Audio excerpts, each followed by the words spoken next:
Internet বা social মিডিয়ার দ্বারা যদি কোনো জিনিস আপনার মনকে, আপনার ব্রেনকে, আপনার চিন্তাধারাকে, এমনকি আপনার সহবাসকেও পর্যন্ত খুব খারাপ পর্যায়ে নিয়ে যেতে পারে, সেটা হচ্ছে উত্তেজনাদায়ক ভিডিও।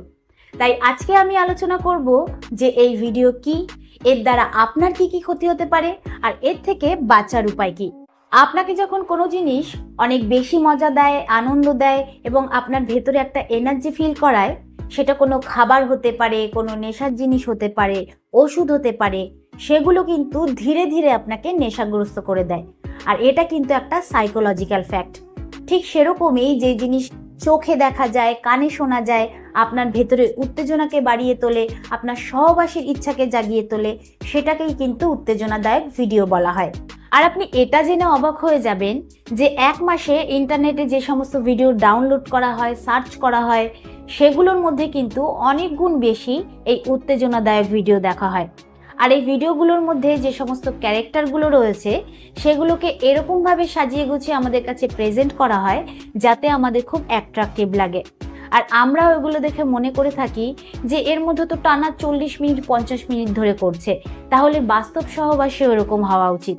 কিন্তু আপনি কি জানেন, আপনি যে 40 বা 50 মিনিটের ভিডিওটা দেখছেন, সেটা কত দিনে বা কত ঘন্টায় শ্যুট করা হয়েছে? এরকমভাবেই কিন্তু আমাদের বোকা বানানো হয় এবং আমাদের মনে নানান রকম ভুল ধারণা তৈরি করা হয়। আর যেরকম ড্রাগসের নেশা, সিগারেটের নেশা, মদের নেশা হয়ে থাকে, তার প্রভাব যেরকম ব্রেনে গিয়ে পড়ে, ঠিক সেরকমই কিন্তু এই ভিডিওর নেশা হয়ে থাকে, আর এর প্রভাবও কিন্তু ব্রেনে গিয়ে পড়ে।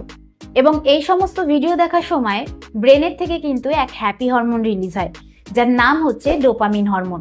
এই ডোপামিন হরমোন কিন্তু আপনাকে আনন্দ এবং মজার অনুভূতি দিয়ে থাকে। এরই সাথে ব্রেনের যে রিওয়ার্ড সিস্টেম রয়েছে সেটাকে সক্রিয় করে, যার কারণে আপনাকে একই অভিজ্ঞতা বারবার পাওয়ার জন্য বাধ্য করে থাকে এবং আপনাকে মজা দিয়ে থাকে, আর বারবার আপনার করার ইচ্ছা জাগে। তো দেখুন, যখন আপনি আপনার কোনো পছন্দের খাবার খান বা কাজ করেন বা কোনো মুভি দেখেন, তখন ব্রেনের থেকে নর্মাল ডোপামিন হরমোন রিলিজ হয়, আর এটা হওয়া কিন্তু ভালো। বাট উত্তেজনাদায়ক ভিডিও দেখার ফলে ব্রেন থেকে 5 গুণ বেশি ডোপামিন হরমোন রিলিজ হয়, যার কারণে রিওয়ার্ড সিস্টেম ধীরে ধীরে ড্যামেজ হতে থাকে।